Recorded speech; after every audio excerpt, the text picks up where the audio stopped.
Hey pals, I'm Coral. Welcome back to my channel. And I am here today with the first of my Halloween movie reviews, I guess. Last year I didn't really get to complete it, which is a shame. But this year, barring any weird, bad things that happened to my computer, I'll be able to complete it. Because last year, I accidentally fried my hard drive in October. It was horrible. It made me so sad.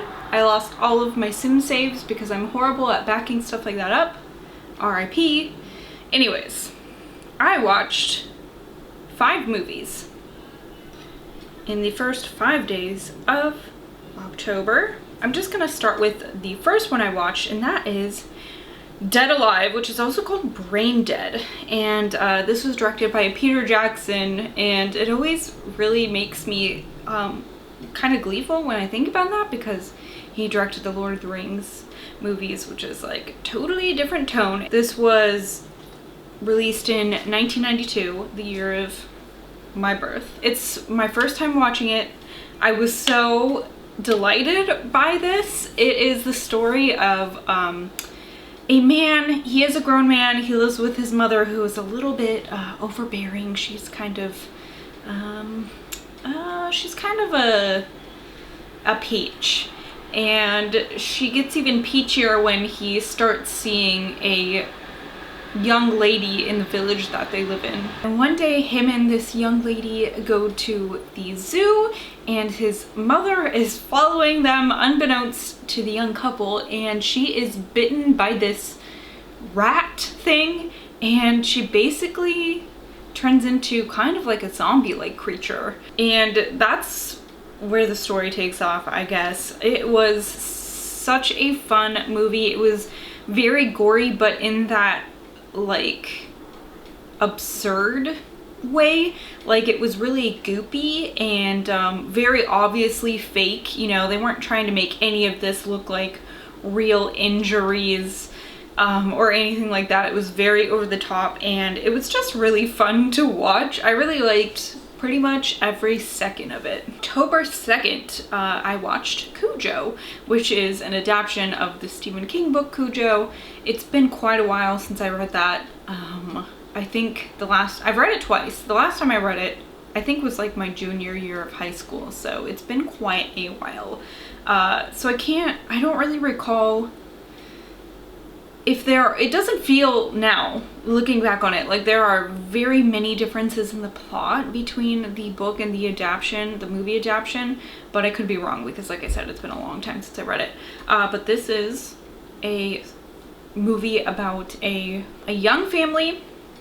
It's like a wife, a husband, and they're like probably like 5-year-old son, and the husband gets called out of town to deal with like a PR mishap at the company he works for, and the wife has to bring their car into a shop, but it's kind of like off the beaten path, and when she gets there, they are trapped in their car by the mechanic's rabid Saint Bernard dog. I also like this movie. I think it maybe could have gone farther with their time that is spent trapped in the car. There are also like some subplots, like the wife is having an affair, but that doesn't really go quite as far as I remember it in the book and stuff like that.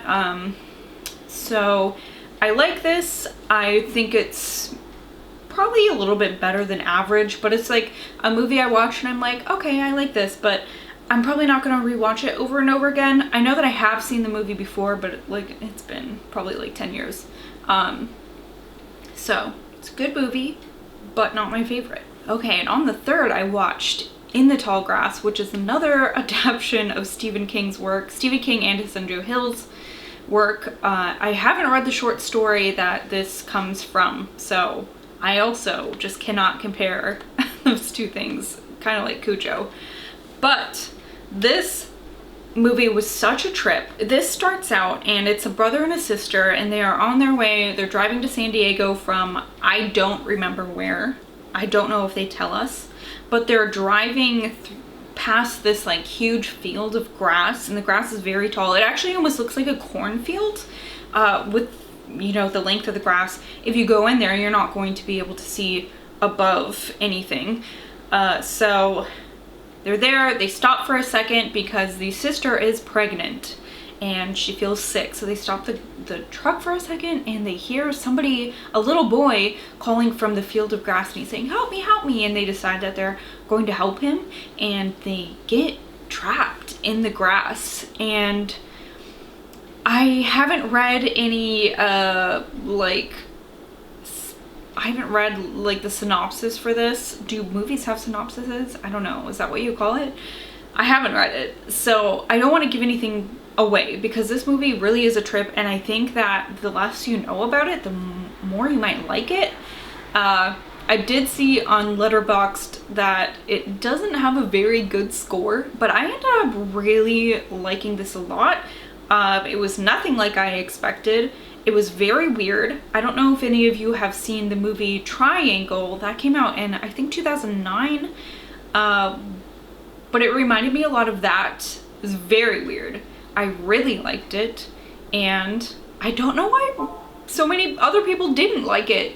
I guess I don't know if these are people who've read the short story and are comparing the two, but I really enjoyed it. I keep forgetting to tell you guys when these movies were released. Does that matter to you? Cujo was released in 1983, and In the Tall Grass came out in 2019, last year.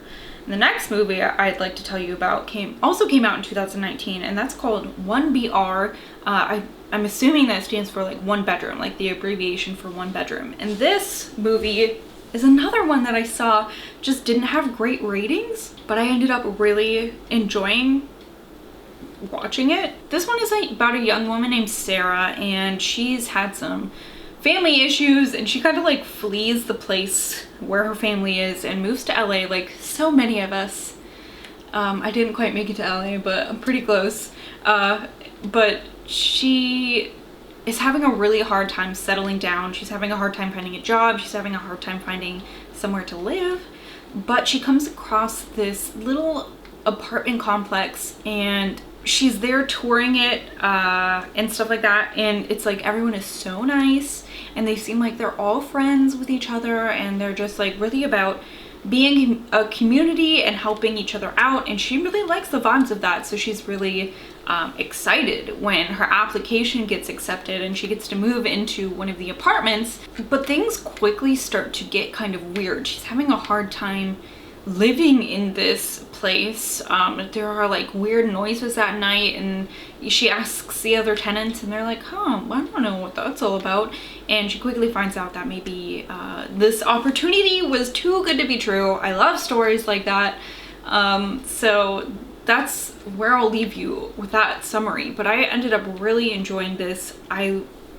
This was a movie where when I was watching it, I was always like, how far is this character going to go? And you don't really know if she's buying what these people are selling, which I like. And I thought the ending was really good. Like I said, this is another one that I noticed did not have very high ratings, but I ended up really liking this. Like, I'd give it 4 stars if I rated it. Yeah, the acting was pretty good.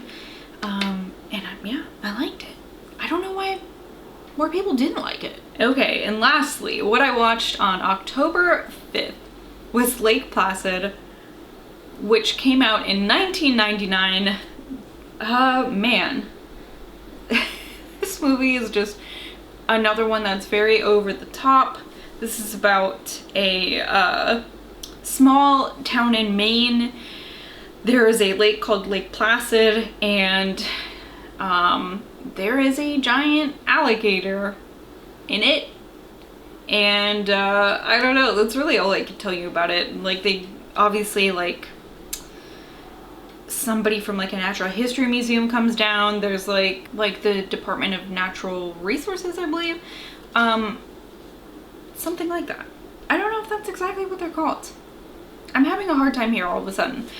But they send all these like experts in, basically, to like find out what's going on and to decide whether to terminate or capture this giant alligator, which is way bigger than anyone could have ever imagined. And it's kind of cheesy, like I said. It was kind of weird watching it on like a high definition TV where everything looks like very obviously computer generated and fake, but it was fun to watch. Don't know if I'll watch it again for a very long time. Maybe my child would like it. Like, I don't know.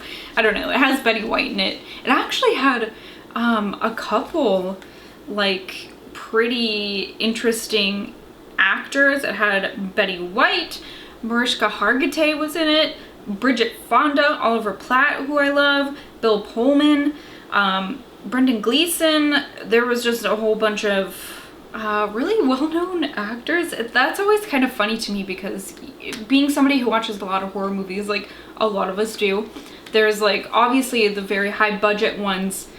For example, the remake of Texas Chainsaw with Jessica Biel in it. And then, you know, there's most movies though have people we've never heard of and maybe never see again in them. And so it's kind of interesting when you see people that you recognize, you know, from like TV shows and other movies and shit.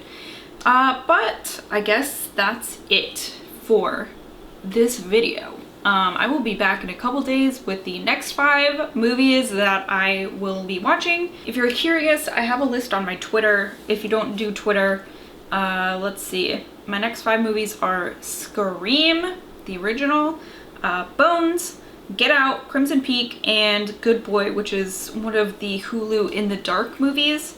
I've only watched 2 of those and wasn't super impressed, but this one looks like it might be kind of like a horror comedy, so lighten the mood a little bit, I think. Anyways, thank you guys so much for watching. Let me know if you've watched any of these, if you're doing your own 31 for 31 movie thing, because I love hearing what other people have chosen for this. That's all I have. Thank you guys so much for watching. I will see you later.